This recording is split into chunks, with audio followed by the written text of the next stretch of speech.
6장이 말씀에 의한 예언 내용이 나오 예언이라고 했잖아요. 그래서 6장 1절로 10절이 산당을 멸하고 그 말씀에 의해서 예언하면 산당을 멸하고 한탄하면서 여호와인 줄 안다고 예언해요. 이게 하나님께서 산당을 멸해서 여호와인 줄을 깨달아 알게 한다고 예언해라. 이제 그 얘기고요. 그 다음 각종 재앙의 결과를 통해 여호와인 줄 알게, 재앙도 여호와인 줄을 깨달아 알게 하기 위해서. 그러니까 뭐 이런 원리에 의해서 트럼프하고 김정은이하고 판문점에서 만난 것도 여호와인 줄을 알게 하기 위해서 당연한 거 아니에요? 당연한 거. 오늘 목사님들 또 여기와 나와 함께 여기 앉아 있는 것도 여호와인 줄을 알게 하기 위해서. 내 가정사가 이루어지는 것도, 사업이 이루어지는 것도, 교회에 되어지는 모든 범사도 다 여호와인 줄을 깨달아 알게 하기 위해서. 자, 그럼 7장 1절로 13절.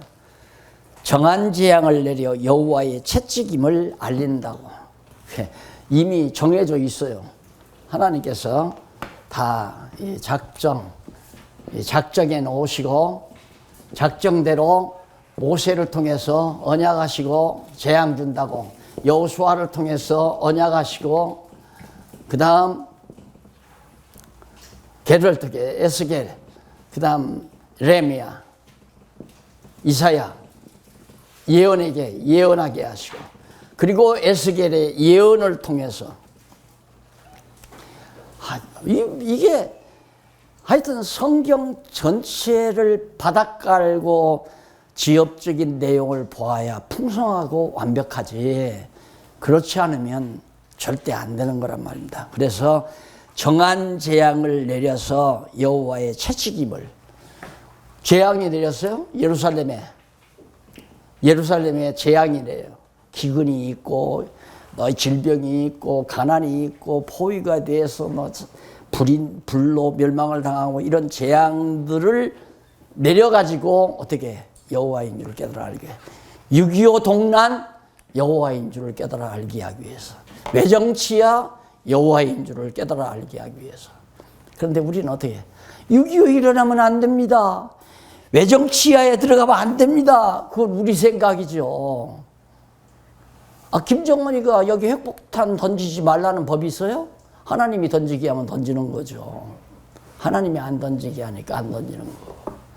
그러니까 지금 이 세상 돌아가는 모든 만사가, 그 만사를 자꾸만 내 표준을 놓고 내게 좋다 나쁘다 평가하기 시작하면 안 된단 말입니다. 우리 믿는 성도들은 이 모든 현상 상황 자체가 지금 현재를 살고 있는 택한 백성들로 하여금 여호와 경외하기를 깨달아 알게 하기 위한 것이다. 그렇게 역사를 보지 아니하면 역사란 무엇인가 이게 정리가 안 되죠. 그러니까 우리는 어떤 문제든지 문제만 찾으면 해답 나오잖아요. 역사란 무엇인가 해답 있죠. 정치란 무엇인가 해답 있죠. 경제란 무엇인가 해답 있죠. 다 해답 나오잖아요. 우리는 다 답변 다 나와요.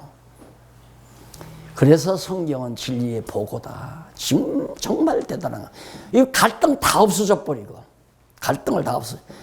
근데 현실 속으로 우리가 성경을 모르고 현실 속으로 들어가면 요즘 일본 욕하는 사람 많고, 문재인 대통령 욕하는 사람 많고, 또 박근혜 대통령, 박정희 대통령 욕하는 사람, 거기 잘못 들어가 편 가르다가는 잘못하면 칼 맞는단 말이에요. 죽은 새에서 공갈 협박하는 소포 보내잖아요. 우리가 무엇 때문에 거기에 갈등 가질 필요했어요? 이런 환경이 여호와 하나님 경외하기를 배우게 하는 하나의 실습 과정이다. 깔끔하잖아요. 핵폭탄을 만들어 갔으면 만들어 봐라. 지가 안고 죽게도 할 수 있는 거 아니에요? 안 그래요? 핵폭탄 때문에 빨리 망할 수도 있는 거란 말입니다. 우리 대부분은 다 어쨌든 아이고 저 김정은이 망했으면 좋겠다, 북한 망했으면 좋겠다, 이렇게 아마 별로 원하지 않은 사람은 없죠. 나도 가끔은 그렇게 생각하니까 저 김정은이면 저 망해버리면 정말 조금 편안하겠는데 왜? 편히 잘 먹고 잘 살려고. 그건 내 생각이죠. 예. 역사 해석을 잘못하면 나도 병들고 갈등 속에 살고 해석자라는 마음에 평안함이 오는 거고. 맞다. 하나님이 금년에는 이런 환경을 주셨구나. 왜? 여호와 하나님 경외와 여호와임을 깨달아 알게 하려고. 사람 계획대로 되나요? 대통령 났을 때는 이렇게 하고 저렇게 하고 저렇게 하고 저렇게. 도리어 그렇게 했다가 지금 역공격 당하잖아요. 뭐 격차, 뭐 임금 격차 줄여준다, 뭐 그다음 임시 노동자 없애준다고 해놨기 때문에 지금 막 몇만 명이 막 들어오고 막 난리치잖아요. 안 돼요. 사람 계획대로는 안 된다니까요. 인간 계획대로. 그러니까 누가 아무리 노랗고 아주 파란 꿈을 얘기해도 믿으면 안 돼요. 하나님의 뜻이라야 이루어지는 거고. 나도 그렇게 파란 꿈 꾸고 살아서는 안 되고 하나님의 뜻대로 살려는 믿음만 가지고 있으면 그게 중요한 것이죠. 14절로 22절 은과 금을 잘못 사용한 죄로 진노가 임할 것을 예언합니다. 사실 우리 한국교회 돈 잘못 사용했잖아요. 예? 나도 잘못 사용했고. 우선 목회하다 보면 우선 재산 불리기에 바쁘니까. 재산 불리기. 재산 많이 가지고 있으면 큰 교회고 부흥되고 잘되고. 교회만 그런가요?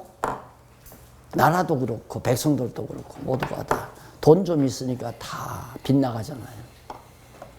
이스라엘 백성도 하나님께서 또 솔로몬도 그래서 솔로몬, 다윗, 솔로몬도 하나님께서 덤으로 엄청 많은 재물을 주니까 그것 가지고 허탄한 예, 헛되고 헛된 일만 시카댔잖아요. 그래서 거듭 말씀, 돈으로 하는 일은 헛되고 또 헛되고 헛되다. 그것만이라면, 그러니까 돈으로 하는 일을 통해서 어떻게 여호와 경외하기를 배우는 거. 어떻게 가난하게도 하시고 부유하게도 하시고, 부유한 거 가난하게도 하시고 또 부유하게도 하시고, 그렇게 해서 여호와이심을 깨달아 알게 하기 위한데 재물은 필요한 것이다. 재물 쌓아놓고 어깨 펴라는데 재물에 필요성이 있는 게 아니라.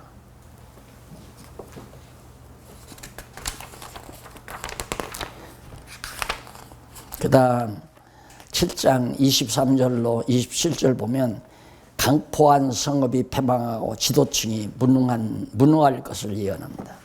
강포한 성읍이라는 게 예루살렘 아니에요? 예루살렘 성. 이방신 섬기고 우상 섬기고 여호와 저버리고 지도자들은 정말 완전히 정말 다 부패하고 타락하고 무능해져 버리고. 에레미야가 예언하는데 예루살렘 망한다고 예언하니까 에레미야가 다 가두고 난리 쳤잖아. 이 자식아, 왜 예루살렘이 망해? 이렇게 튼튼한 성읍이. 그래가지고 예루살렘 곤욕 치르잖아요. 그 에스겔은 바로 포로로 잡혀가가지고 5년째 지금 이 하나님께로부터 받는 예언의 말씀 아닙니까? 사실 지도자 때문에 망하는 거죠. 예루살렘. 지도자들의 부패가 심하니까 백성들이 지도자들이 옳게 가르쳐 줘야 되잖아요. 그 산당 제사 드리면 안 된다. 금송아지에게 제사하면 안 돼. 그렇게 자꾸 우상 섬기면 안 된다 가르쳐주고 여호와 경외하기를 가르쳐야 올바른 지도자인데 그러질 않잖아요. 어저께 어느 교단에 정경 총회장 보내신 분이 한국의 상황을 위해서 기도해야 한다고 하는데 이제 격려사를 하시면서 그런 얘기를 하시더라고요. 38년에 총회가 평양에서 모여가지고 신사참배 결의했다는 거죠. 그래서 6.25 동란이 바로 터져버린 것이다. 예.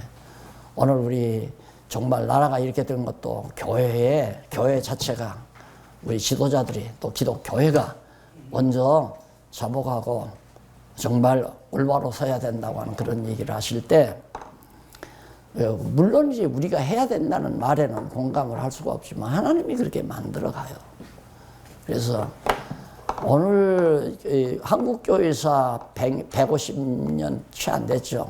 역사 속에서 오늘처럼 지도자들이 부패한 때가 없잖아요. 걸핏하면 그냥 막 법으로 끌고 가고 너 죽이고 나 살자. 나는 여기 백석 측은 조용한 줄 알았어요. 난리래요. 지금 우리 목사님 참석 못하죠. 정 목사님 참석 못하잖아요. 지금 재판건이 한두 건이 아니래요. 그걸 어떻게 수습하느라고 정신이 하나도 없답니다. 큰 교회도 다 마찬가지예요. 바울이 그랬잖아요. 너희에게 그렇게 지혜가 없느냐. 왜 하나님도 알지 못하는 자들에게 가서 재판을 받으려고 하느냐 이거죠. 그런데도 내 인권 책임에서 저놈 죽이고 내가 살해한다. 이게 지금 완전히 꽉 차 있어요. 불신자 변호사가 당해준. 예? 서울교회는 불신자 변호사가 당회장으로 임명돼서 법원을 서울교회예요. 대치동에 있는 불신자가 당연하죠. 그래 원래 죽음이 있는 곳에 독수리가 모인다고 그랬잖아요. 돈이 있는 곳에는 부패가 모인다. 이권주의자들, 도둑놈이 모이고 욕심쟁이들이 모이고.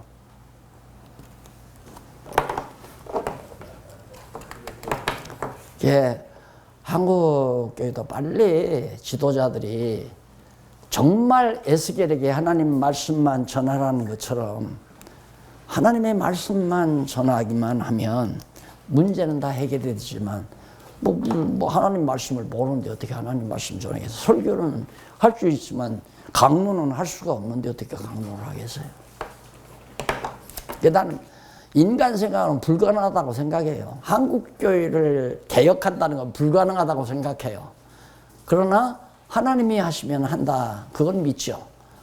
그래서 그냥 하나님의 말씀은 이것입니다라고 옳으면 옳고 그러면 그러다라고 말은 해야 되잖아요. 미움은 받아도 욕은 먹어도.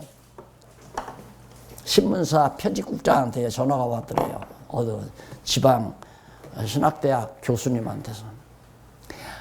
뭐라고 하냐면 아무리 한국교회가 지금 무너져 내린다고 해도 왜 신앙 고백을 갖다가 이렇게 작살내면 되느냐고. 그래서 편집국장이 그래. 그러시면 교수님 반박글을 좀 쓰시죠. 신문에다 실어드릴 테니까. 안 하죠.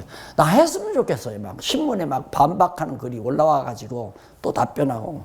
우리 할 일이 이제 앞으로는 이거 이제 다음 학기는 끝날 거 아니에요. 다음 학기 조금 일찍 끝나지 않을까 싶은데 끝나면 이제 목사님들 한 달에 한 번이든 한 달에 두 번이든 모여서 문제의식을 갖고 막 반박도 하고 토론도 하고 막 질문도 하고 그렇게 해서 정말 세미나 형식으로 그렇게 이제 한 번씩 지나면서 우리 목사님들이 견고하게 누가 어디서 무슨 칼을 대거나 창을 대거나 총을 쏘더라도 얼마든지 딱딱 방어할 수 있는 무장을 단단히 할 수 있는 그런 계기가 됐으면 하는 바람이 있습니다.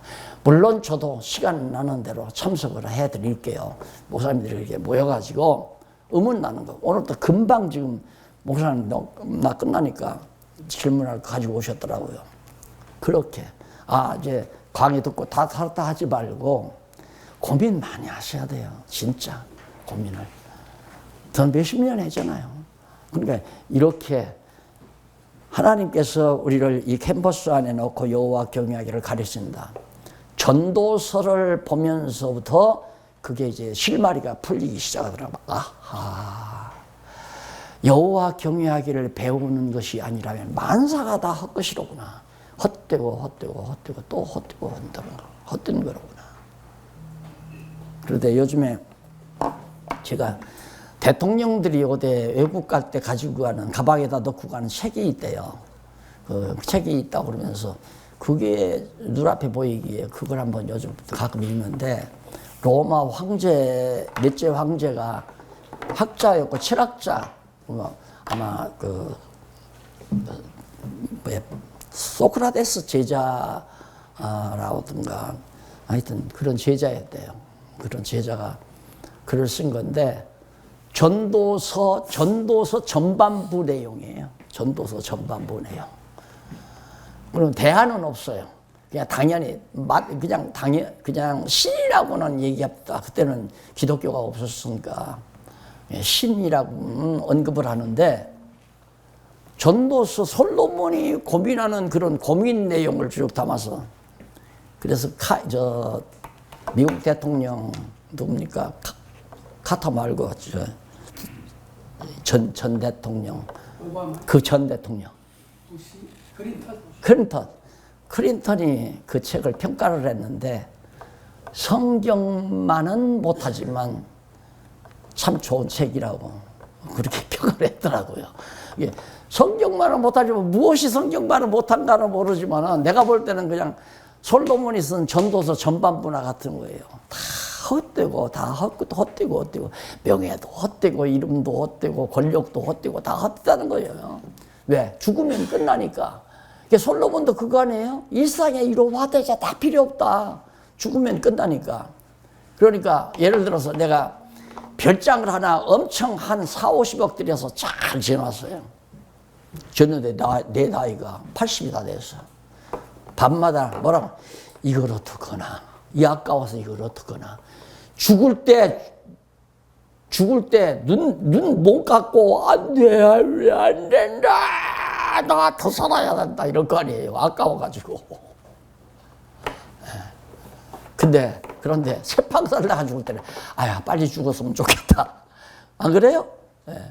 그 사람도 그런 얘기예요. 그 황제가. 철학자니까 이제 그렇게 사고하는 거죠.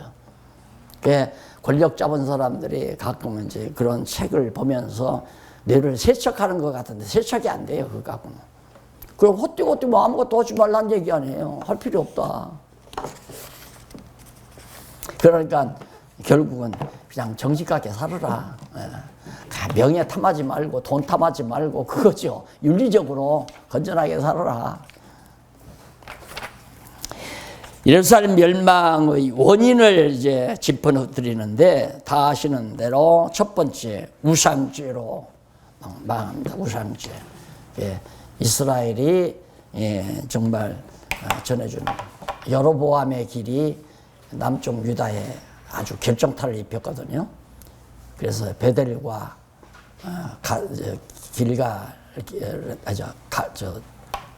어디입니까? 거기다가 이제 산당 짓고 금송아지 섬기고 그러다 보니까 우상 섬기게 되고 여호와 하나님을 잊어버리게 되고 그래서 그 에스겔을 갖다가 성령께서 에스겔을 신에 감동시켜서 예루살렘으로 끌고 가요. 환상이겠죠. 환상으로 예루살렘으로 데리고 가서 예루살렘의 우상이 얼마나 많은가를 눈으로 보여줘요. 형편없이 많죠. 그러니까 다 헐어버리는 거예요. 다 무너뜨리고 다 불태워버리고. 7장 18절 전부 우상만 늘려. 지금 한국적 목회, 지금 현실과 같은 교회의 모습은 우상 없이는 안 돼요. 우상이 돼야 돼요. 우선 첫째, 목사 우상이 돼야 돼요. 목사. 얼마나 성도들이 목사를 존경하느냐에 따라서 교회가 되고 안 되고 해요. 얼마나 목사님이 성경대로 잘 가르쳐 주느냐가 중요한 게 아니라 얼마나 목사님이 인품이 훌륭하고 얼마나 학문이 깊고 얼마나 명성이 있고 얼마나 사교술이 좋고 인정이 많고 그 목사님을 완전히 신처럼 그러잖아요. 그래서 정권 대사라는 말을 부흥사들이 많이 바꿔줬죠. 목사님은 하나님이 전권을 주어서 파송한 자다. 정권 대사라는 말은 목사가 완전히 정권 다 전능자라는 얘기죠. 주권 다 가지고 있다. 죽일 수도 있고 살릴 수도 있고. 제가 시골에서 일할 때, 시골에서 이제 농촌운동할 때 어떤 분이 교회를 옮겼어요. 교회를 옮겼는데 그 목사가 아주 부흥사인데 이거 쉽게 말해서 영성이 강한 분이야. 그러니까 교회로 옮기니까 그분이 뭐라고 그러냐면 달기 목을 비틀어 죽이듯이 그냥 확 비틀어 죽인다고 그러니까 무서워서 갔어요, 도로. 그렇게 돼야 돼요. 왜? 하나님이 눈에 안 보이니까 뭔가를 섬겨야 되잖아요. 그게 목사 섬기는 것이 하나님 섬기는 거다. 왜? 정권대사니까. 그렇게 갖다가 붙여놓고 얼마나 목사가 우상적 요소가 되느냐에 따라서 잘 되느냐 안 되느냐 이것이 판가름 났다니까요. 그동안 한국교회는. 이게 부흥사 출신들이 다 크게 목회를 했잖아요. 그리고 얼마나 건물을 우람하고 정말 웅장하게 잘 지었느냐. 여의도가 지금도 이렇게 그 정도 되는 건 그 건물의 힘입니다. 건물 힘. 아직 이 우리나라에서는 누가 그 건물 그 정도 따라갈 사람이 없잖아요. 근데 거기다가 이제 완전히 신적 요소가 가미되니까 거기서 못 떠나잖아요. 좀처럼 안 떠난다. 많이 줄었다고 납니다. 그런데 왜 삼성동에 있는 고딕식으로 지은 큰 소위 성전이라고 있잖아요. 그래도 거기는 깨난 사람들이 많이 있어가지고 많이 줄었대요. 한때 뭐 한 7만 명까지 됐다는데 지금은 10,000명도 힘든다. 그게 우상이죠. 그래서 성전, 거룩한 전이다 이 말이에요. 그래서 그게 우상. 그래서 그러기 위해서는 제도, 형식, 그리고 막 절차 이런 것들을 굉장히 중요시하죠. 그러니까 무속적인 요소가 아주 뭐 내가 볼 때는 한국교회 한 70% 이상이 무속적인 요소가 가미되어 있어요. 교인들이 그래야 성경을 모르고 뭘 믿겠어요. 눈으로 보이는 게 있어야 믿죠. 그러니까 지금 어디 뭐 2층 얻어가지고는 안 돼요. 이렇게 건물을 지어놓아야 그래도 교인들이 찾아요. 왜? 하나님의 거룩한 집, 하나님이 계시는 곳.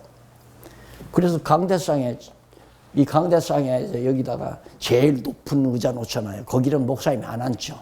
그 옆에 제일 높은 의자 놓고 옆에 작은 거 그 다음 이렇게 놓고 그래서 사회자랑 기도하는 사람은 옆에 앉고 제일 높은 의자는 하나님이 와서 앉아 계시는 거. 저렇게 십자가라도 붙여놔야 저 우상적인 요소에 있어서 제가 처음 개척할 때 여기에 십자가 붙어 있으니까 새벽에 나오면 노인 양반이 와서 그냥 거기다가 막 그 십자가에다 이래요. 암만 가리켜도 필요 없어요. 그래서 오죽하면 끈으로 다 떼내버렸어요. 떼내면 크레파스로 떼내니까 희끗희끗하잖아요. 그래 크레파스 같은 색깔로 그냥 칠해버리고 말았죠. 한국에 빨리 이 우상적 요소 다 지켜야 돼요. 그래서 저는 교회당 질 때 이건 성전도 아니고 예배당도 아닙니다. 여기는 우리 성도들의 주말 별장입니다. 우리 주말 별장 집시다. 우리 성도들이 주말에 모여서 같이 주 안에서 진리 안에서 친교 나누고 성경 같이 공부하고 그리고 여기서 편히 진리 안에서 기쁨을 같이 하는 이런 주말 별장으로 우리 사용하지 선언을 했어요. 절대 이건 성전이 아니고 예배당도 아닙니다. 예배당은 제사장이란 제사지내는 제사는 성전이란 얘기거든요. 예배라는 말이 제사라는 말 아니에요. 그러니까 예수님이 하지 말라. 그건 예루살렘에서도 말고 산에서도 말라.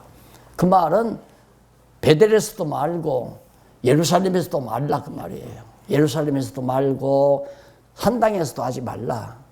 진령과 진정으로 예배할 때가 바로 이때다. 그게 뭐냐면 예수님께서 십자가에 매달려서 신령과 진정으로 예배를 드렸다 이 말이에요. 완전 산제사로 3일 만에 부활해서.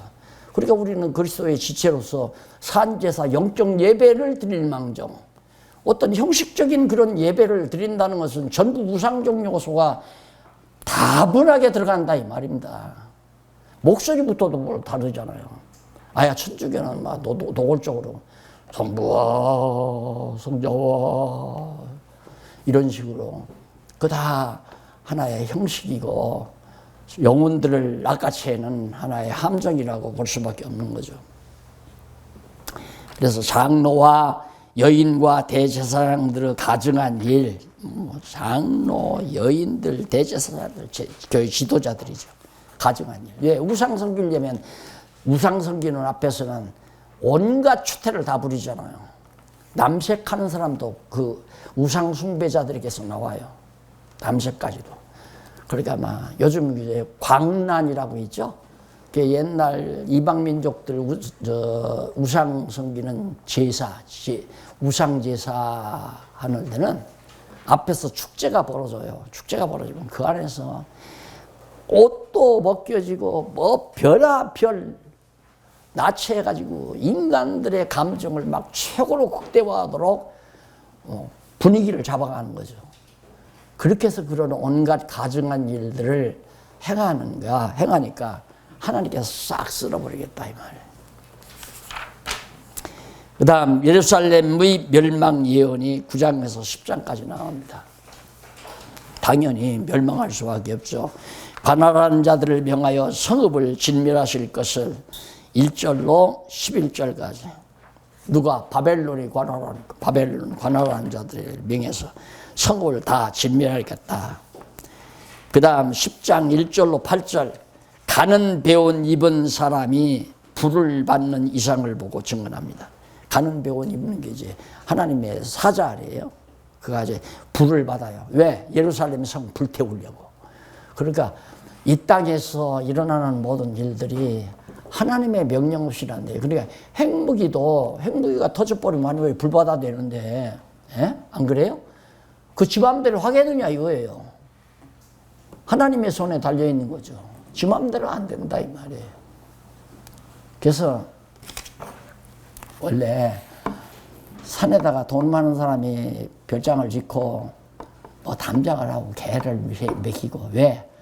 그 별장 안에 비밀 창고가 있어가지고 돈이 많이 들어있잖아요. 도둑 안 맞으려고. 또 은행에 비자금으로 은행에 넣으면 다 들통나니까. 도둑놈들이 그걸 알아요. 그래 놓으면 이제 목숨이 간당간당 하는 거예요. 아, 도둑놈이 가서 담 넘어 들어가가지고 죽이고 나서 찾아가는 거지. 그러니까 김정은이도 저거 만들지 말았어야죠. 안 만들었으면 누가 쳐들어가서 죽이나요? 전쟁하려고 안 하죠. 우리나라도 북한이 저절로 무너나면 무너날까 우리가 쳐들어가서 북한 멸하려고 하는 생각은 별로 없을 거예요. 미국도 마찬가지고 가난해서 힘없게 사는데 뭐 누가 그렇게 하겠어요. 그런데 공연히 강한 척하고 그걸 만들어 놓고는 지금 놓을 수도 없고 잡을 수도 없고 그러니까 호랑이를 꼬리를 붙든 거죠. 꼬리를 딱 붙들어 놓고 이걸 놓자니 호랑이한테 물려 죽을 것 같고 안 놓자니 힘들고 핵무기를 그냥 유지하자니 죽을 것 같고 그걸 놔버리다니 그것도 또 죽을 것 같고 제일 불쌍한 사람이 난 김정은이라고 생각합니다. 공연히 쓸데없는 짓 해가지고 여러 사람 공포에 떨게 만들려고 해주면 그걸로 공포 떨 사람이 없잖아요. 10장 1절로 8절 가는 배옷 입고 하나님께서 불을 주어서 가서 예루살렘 불쳐질러라. 하나님이 예루살렘 불쳐질렀죠. 그런데 역사적으로 나타나는 건 누가? 바벨론이 와서 불쳐질렀잖아요. 그런데 보니까 하늘에서 하나님께서 천사에게 가는 배옷 입은 천사에게 불을 주어요. 가서 불 지르라고. 갈대아 사람들이 와서 욥의 재산 다 가져간 양떼 다 가져가고 목자들 다 붙들어가고 자식들 다 죽이고 그랬는데 욥은 갈대아 도둑놈들 강도떼들이 와서 가져갔다고 안 하고 하나님께서 가져갔다고 얘기하잖아요. 그래 이 땅 위에 되어지는 일 트럼프가 하는 거 아니에요. 김정은이가 하는 것도 아니고 문재인 대통령이 하는 것도 아니고 다 하나님께서 하나님께서 당신 뜻 이루려고 그 뜻이란 다른 거 없어요. 오늘 특히 오늘 여기 앉아 계신 우리로 하여금 여호와 경외하기를 배우게 하시려고. 누가 짐작이나 했습니까? 짐작 다 필요 없는 거예요. 예측대로 되는 게 아니라 말입니다. 예측이야 좋지요. 그냥 일용직 노동자들 한 번도 놀러 가보지도 못하고 고생만 하는 그런 사람들, 부자들이 좀 돈 내가지고 골고루 먹고 살고 같이 즐기고 살면 얼마나 좋아요. 그게 되느냐 그 말이에요. 세상에서. 세상은 어떻게 돼야 되냐. 내가 좋은 차 1억짜리 차 타고서 그저 겨우 1,500만 원 아니면 2,000만 원짜리 차 줄비하게 가는 데서 거기 달려야 신바람 나는 게 세상이에요. 그런데 그게 가능하냐. 이상이지요. 꿈. 자기가 하나님도 아니고 안 된다 그 말이에요. 뒤집어져야 또 난리가 나는 거죠. 그러면 다 백성들이 배고파 죽는데 배고픈데 도적가리 싸는 부자 안 탈 사람이 어디 있어. 그게 강도 안에 옛날. 예? 의적이라고 그러죠. 의적. 제가 어렸을 때 꿈이 의적 아니었어요. 의적. 그래서 그 술 주조장하는 그 사람 막 부자로 살잖아요. 그리고 또 창고업하는 이거 일본 앞잡이로 하면서 창고업하는 사람 막 그 사람은 돈이 얼마나 많은지 이런 뱃놀이 막 마당에 막 질리하게 막 한 10여 개가 막 쫙 있어요. 우리 집 바닥에는 요만한 거 하나 있는데 그 동네 사람 다 그렇게 살죠. 똑같이. 저거 그냥 밤에 가서 갔다가 그냥 가난한 집에다가 막 대문이 있나? 쌀인문 밖에다가 그냥 한 가마씩 그냥 쌀 한 가마씩 떨어뜨리면 얼마나 좋을까. 그건 꿈이에요. 되지도 않는 일. 인간은 탐욕이 있어서요. 끝이 없어요. 그래서 성경에도 있잖아요. 99마리 양을 가진 사람이 한 마리 양을 100마리 채우려고 뺏어갔다고 다윗에게 그러니까 그런 고연놈 바로 당신이 그런 사람이요. 나단이 다윗에게 막 바로 직언해 버렸잖아요. 그 왜 우리아의 아내를 뺏어가다 살라고 왜 우리아를 비참하게 죽이고 네 아내를 하느냐. 그게 인간의 본심이야. 타락한 인간의 본심. 불신죄로 인한 멸망. 여호와 하나님 불신하니까 첫째, 불신죄에 대한 책망을 하는 내용이 11장에 나오고요. 11장에서 1절로 4절에 보면 백성의 방백들을 쳐서 예언하라. 명하신 말씀. 방백이란 다 지도자급들 아니에요. 방백들이 다 잘못한 거니까. 그들이 여호와 하나님을 경외하지 않고 믿지 않으니까 선지자들이 예언해도 안 믿어. 에레미야가 예언해도 에레미야를 죽이려고 해. 갖다 가두고. 그러니까 그들을 쳐서 예언해라. 5절로 13절 살육한다고 예언하며 율법을 어긴 자의 죽음을 증언합니다. 율법 어겼다면 여호와 하나님 경외하기를 버렸다는 얘기거든요. 그러니까 하나님께서 살육한다. 다 칼로 죽이겠다. 그게 칼로 죽인 건 거듭 말씀 중 바벨론 군대들이 와서 죽였죠. 살육했잖아요. 그게 이제 이 영안이 안 뜨게 되면 다 사람이 했다고 보는 거죠. 예를 들면 여기 우리 회장 목사님이 내 돈을 1,000만 원을 호주머니에서 꺼내갔어요. 1,000만 원이지도 않지만 1,000만 원이지 꺼내갔으면 저 나쁜 놈. 당장 나쁜 놈. 법에다 고소하지만 공부를 했으니까 회장 목사님이 꺼내간 게 아니잖아요. 미안해. 악역을 시켜서 하나님께서 목사님을 통해서 꺼내가게 하나님이 꺼내간 거죠. 그러니까 남 원망하면 안 된다니까. 우리가 남을 나쁘다고 판정해서 심판하면 안 돼요. 우리는 심판자가 아니에요. 나를 해롭게 한 자도 하나님이 하게 하신 거고 나를 이롭게 한 자도 하나님이 하게 하셔서 하는 자고.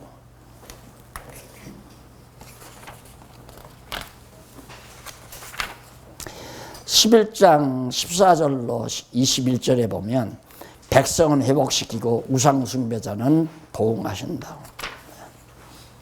백성, 아까 그랬잖아. 죄로 인한 멸망, 우상죄로 인해서 멸망당하잖아요. 멸망으로 끝난다면 하나님은 거짓말쟁이죠. 그런데 여기 보면 백성은 회복시킨다고 해요. 다시 구원시킨다. 예루살렘으로 다시 돌아오게 하겠다. 이것이 소위 해피엔딩이에요. 언약자손들은 반드시 해피엔딩으로 끝나지만은 불택자들은 완전히 멸망으로 끝나요. 그게 다 차이점이에요. 왜? 그렇게 재앙을 주는 건 여호와임을 깨달아 알게 하기 위해서 그렇게 재앙을 주었으니까 그걸 통해서 실패를 주고 가난을 주고 하는 것이 여호와 경외하기를 배우게 하려고. 그러니까 아까 저도 제 얘기를 했습니다마는 저는 그렇게 늘 생각을 해요. 하나님께서 정말 인간적으로 크게 성공하게 안 하신 이유가 나를 사랑하기 때문이었다 하는 생각을 항상 지울 수가 없죠. 그래서 자고할 수도 없고 자만할 수도 없고 감사할 수밖에 없는. 그렇다고 해서 뭐 하나님이 엄청난 걸 나에게 명성이 높아지고 그렇게 해서 나 지금 이 강론집도 이것도 해놓은 거야. 난 이거 기적 같아요. 먹고 살기도 바빴거든요. 한 푼 두 푼 벌어다가 가족 먹여 살리고 애들 기르기도 힘들었던 때인데 이 엄청난 작업을 하나님이 하게 하셨다 하는 얘기죠. 하나님이 하게 하셨다.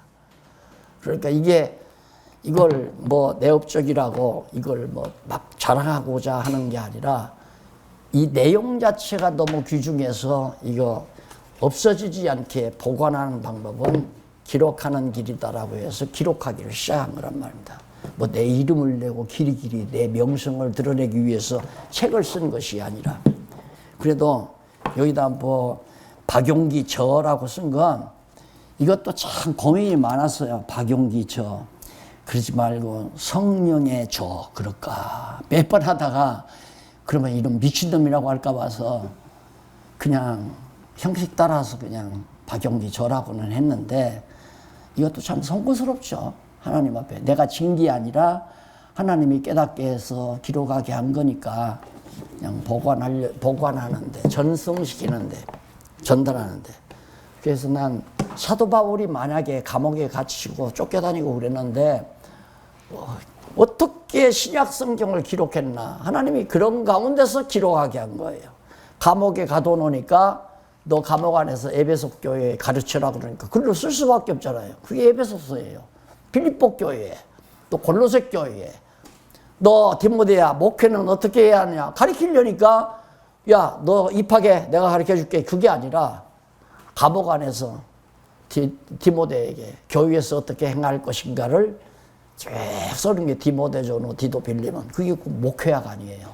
이렇게 목회를 해라. 이렇게 하나님 말씀을 전해라. 왜 그 성경대로 그래 가르치면 되는 거예요. 아, 이렇게 하면 다 흩어지면 왜 그걸 자기가 걱정해요. 흩어지는 걸. 참 답답해. 흩어지는 거. 그러다가 타락해서 지옥 가면 어떡해. 참 걱정도 팔자. 그게 걱정도 팔자라는 거예요. 우리 할 일은 가르쳐 주는 것 뿐이에요. 전하고 가르치는. 왜? 바울이 기록해 놓은 대로. 교회는 이렇게 인도하는 겁니다. 바로 디모데전후, 디도 빌리몬 그대로 그냥 가르쳐 주고 자기는 그대로 하나님 오라고 가면 끝나는 거고. 그 이상 생각하는 것은 이루지 못할 일을 생각하고 꿈꾸는 거죠. 예, 이루지 못할 일은 내가 힘쓰지 않습니다. 헛되다는 건 헛된 힘만 낭비했다는 얘기거든요. 그 헛된 일을 안 하는 방법은 이루지 못할, 지금 하나님께서 원치 않는 일은 아예 생각지 않는 게, 내 중심으로 생각하는 하나님 원치 않으니까 그 내 욕심 자꾸 부리면 결국 나로 하여금 죄의 노예가 되게 하고, 그래서 죄로 인해서 한번 멸망을 당하게 하고 돼지우리에 가게 하려고 하는 거예요. 그러니까 내 육신의 욕심이 이루어지는 거 겁난 거죠. 아버지 나 재산 대주세요. 내 것 주세요. 아버지가 가차없이 주잖아요. 그건 죄지율이 한 번 가는 코스가 한 번 더 있을 뿐이에요. 아버지가 돈을 안 줬으면 죄지율이 갈 필요가 없죠. 그러니까 내 욕심은 안 이루어질수록 좋은 거고 내 욕심은 이루어질수록 나쁜 거고. 11장 22절로 25절 주의 신이 이끌어 사로잡힌 자들에게 이상을 증언함. 하나님의 영이 하나님의 성령이죠. 하나님의 신이 에스겔을 이끌어서 지금 포로 중에 있는 백성에게, 그러면 에스겔만 그러나요? 에스겔만. 목사님들도 하나님께서 이끌어서 수요일 날도, 일요일 날, 주일 날도, 새벽에도 하나님 말씀을 증거하게 한다고 하는 사실을 기억을 한다면 하나님이 이끌을 때는 하나님 말씀 전하라고 이끌었을 거 아니에요. 만약에 그렇게 생각하지 않는다면 내 욕심, 내 이상 달성하기 위해서 내 욕심대로 내가 하는 것이 되죠. 성령의 인도함 받지 않으면 안 된단 말입니다. 예수님의 제자들도 성령이 임하기 전에는 예수 도리어 부인했잖아요. 자기 이권 따라서 야 고기나 가서 다시 잡자. 갈릴리로 가서 배 챙겨가지고 그물 챙겨서 고기 잡으려고. 그것도 안 돼요. 왜? 하나님이 안 되게 하는 거거든요. 고기 못 잡게 하는. 그렇게 그 나이 먹도록 베드로가 그물을 던져서 고기를 잡았으면 왜 밤새껏 던졌는데 한 마리도 못 잡게 하겠어요. 실패하게 만드는 거죠. 그것이 베드로를 사도로 불러내시는 하나님의 섭리의 준비라고. 이렇게 돈만 되면 당장 내가 교회를 개척하고 교회를 이루고 내가 한번 얘기했잖아요. 같이 공부하던 어느 목사가 자꾸만 그 얘기를 해요. 제주도 땅만 팔리면 제주도. 웬걸? 제주도 땅 팔리자마자 덜러. 하나님이 못하면 못하는 거예요. 그 자기가 뭔가, 그러니까 나를 보니까 참 목회를 쉽게 하는 것 같거든. 그냥 성경만 가르쳐도 교회가 되는 것 같으니까 자기도 금방 되는 거예요. 그래서 하려고 하다가 결국엔 포기하고 지금도 방황하고 있는 것 같아요. 얘기를 들으면. 하나님이 이끌어 가시는, 에스겔도 하나님께서 예루살렘 정황을 다 보여주고 그 다음 백성에게 와서 솔직히 말해 내가 하라는 대로. 그래서 말하면서 우상숭배 다 하는 거 여기다 다 진멸시켜버린다. 주의 신에 이끌리어서 사로잡힌 자들에게 이상을 보여주고 12장 1절로 7절에 보면 말씀대로 백성들 앞에서 성벽을 뚫고 나갑니다. 하나님의 말씀대로 백성들 앞에서 성벽을 뚫고 나가 증언하는 하나님의 말씀을 그대로. 그래 8절로 16절 예루살렘의 예조대로 이루실 것을 구체적으로 예언합니다. 이제 에스겔이 이제 믿어진 거예요. 하나님의 말씀에. 그러니까 하나님께서 보여준 대로 우리 이렇게 묶여서 다 예조 보여줬잖아요. 사로잡히고 호송줄로 묶이고 자기가 묶여있는 동안도 보여주고 그걸 이제 그대로 야 이제 우리 여기서 이제 포로로 살아야 된다. 절대 돌아갈 생각 못 돌아간다. 예루살렘으로. 예루살렘 다 망한다. 불타버리고 이제 여기서 그냥 살 생각하고 그 다음 하나님께서 장차 우리를 회복시켜 준다는 것을 구체적으로 예언하는 내용이 12장 16절까지 17절로 20절 시범을 보여 예루살렘 거민이 놀라고 근심함을. 그 시범을 에스겔이 보여주는 거죠.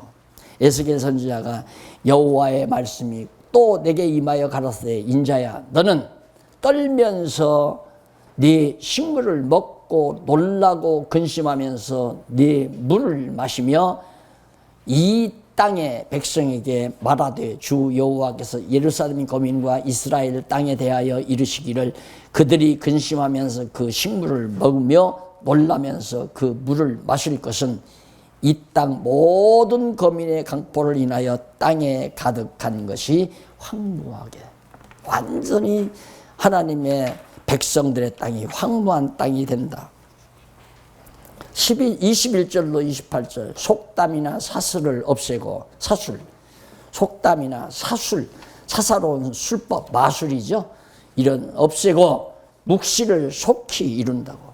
하나님의 계시, 하나님께서 에스겔에게 주신 계시를 반드시 이루신다고 예언하라.